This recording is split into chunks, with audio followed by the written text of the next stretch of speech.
Kidogo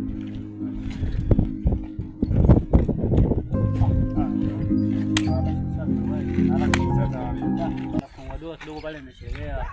Waja na mama muda umekwenda kidogo. Lakini mimi naomba tuonane baadaye cha niwahi kazini kwangu kule. Au sio? Pamoja mazi. Si wewe jamaa biashara yake ya duka silianguka. Ilianguka. Ama anatundanganya. Kama alisoma. Acha tujue tuweze tu hapo. Yeye ni hapo.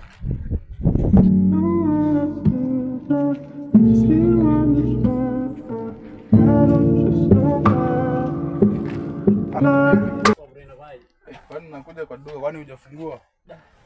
Mimi nakuja kwa mwenyewe bro, lakini kuna jamaa akaniambia anakuja kopa. Sasa fungua mpaka sasa hivi ndio mradi akija nimwambie funguo nimesahau nyumbani.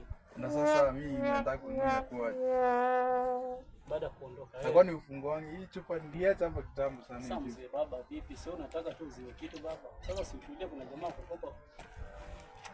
Inakuwaje bro? Bro sasa. Kwa sana.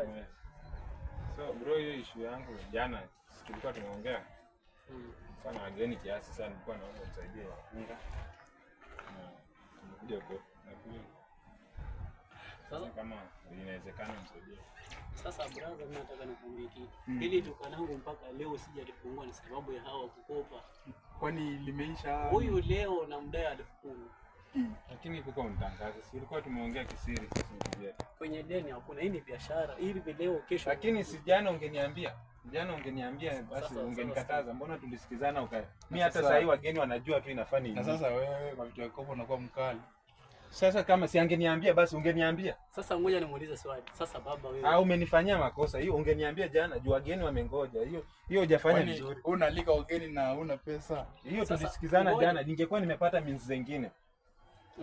Ngoja mwanzo kuuliza blaza. Anataka kukopa unga. Mboga pia tena akope kibanda. Huyu anamjua huyu nakukopa huyu naye. Lakini sasa haijakuwa kunitangaza. Mimi nimemwambia tu vizuri mnisaidie. Kama mwezi mnisaidia basi mkae. Tuwachemshie maji. Mimi kan lazima nikope. Wageni wale kwao. Achemshie maji. Wageni wale kwao wasikusumbue.